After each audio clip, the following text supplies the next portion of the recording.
So I thought I'd do a owner's view on a 800-kilometre trip in an electric car. I own two Teslas, standard range.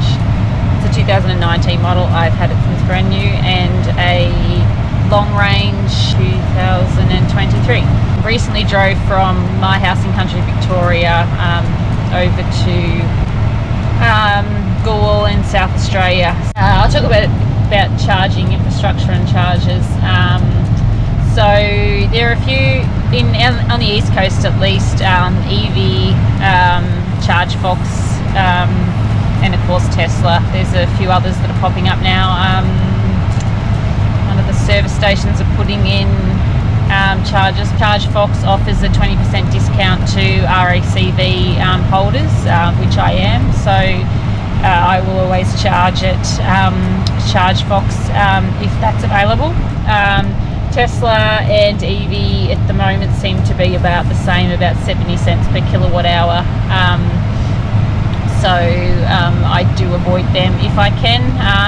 Although sometimes if Tesla's quite convenient, I don't need to pull out my phone, I don't need to open an app, I just plug in and go. So if I am short of time, if I just can't be bothered with an app, I will use Tesla.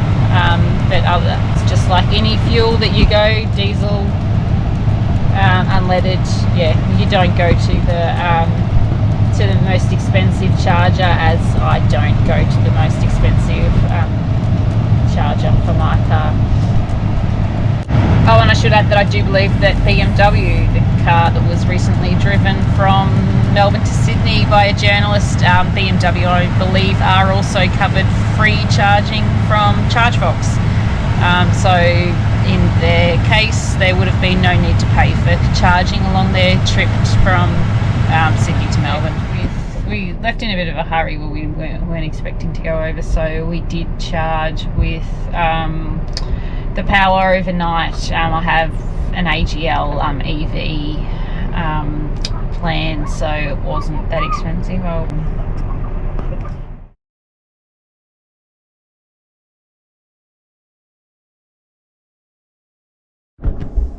Okay, so the car says 8 hours and 57 minutes without any charge. So I deliberately went against the Tesla navigation. It wanted to take me into Bendigo and Horsham, which there are a couple of EV charge stops along the way that are right on the way, and not having to go into a large town navigating busy streets and traffic lights like Bendigo and Horsham. The first stop we made was Elwood. We needed to grab some food, so no charging there. We just stop at Elwood for some food. Inglewood EV was our first charge stop, so that was 237 kilometres, about 2 hours and 44 minutes into our drive, or 3 hours with the stop at Elmore.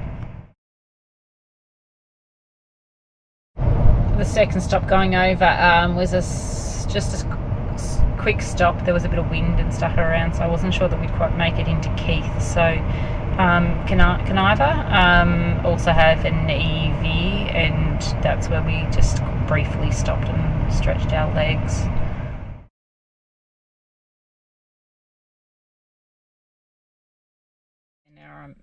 Keith chargefox was 54.9 kilowatt hours at $26.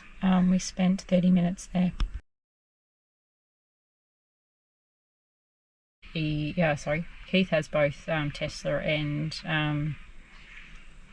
chargefox, but as I said, I tend to use chargefox over Tesla because I have a 20% discount.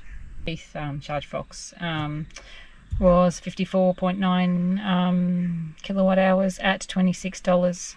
We spent 30 minutes. And then it was into Goolwa, where we were staying. The Goolwa have a information centre that has a free charger, which have done since way before I had my 2019 Tesla. South Australia has been quite forward with, or was quite forward. with their EV charging infrastructure.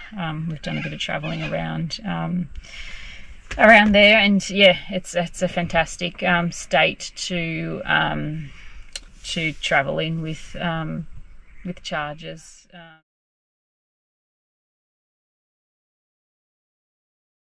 And then going home, yeah, just basically the same route. So Goolwa, Keith, Inglewood, and home.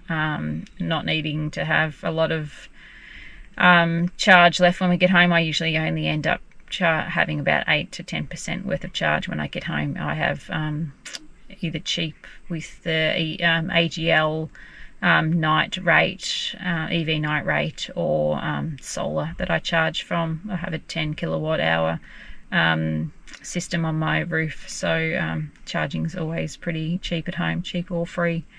Yeah, and that's our drive. Yeah, as I said, I'm sort of one of the first people in the country. There was I know of another person around who had a Model S before me in my area, but yeah, as in terms of having the 3 and being in a rural area, I've generally not had any problems. I know people still talk about electric vehicles are not for the country. I've done it for 4 and a bit years now, with generally no issues. So if you are living in a rural area, you're thinking about buying an electric vehicle, do so. Yeah.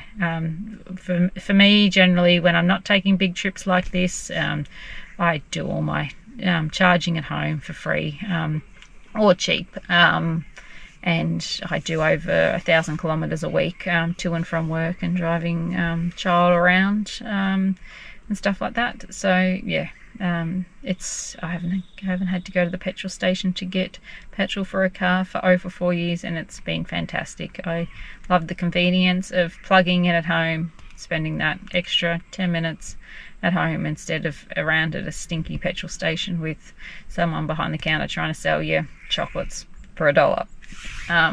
Yeah, the chocolate you don't need.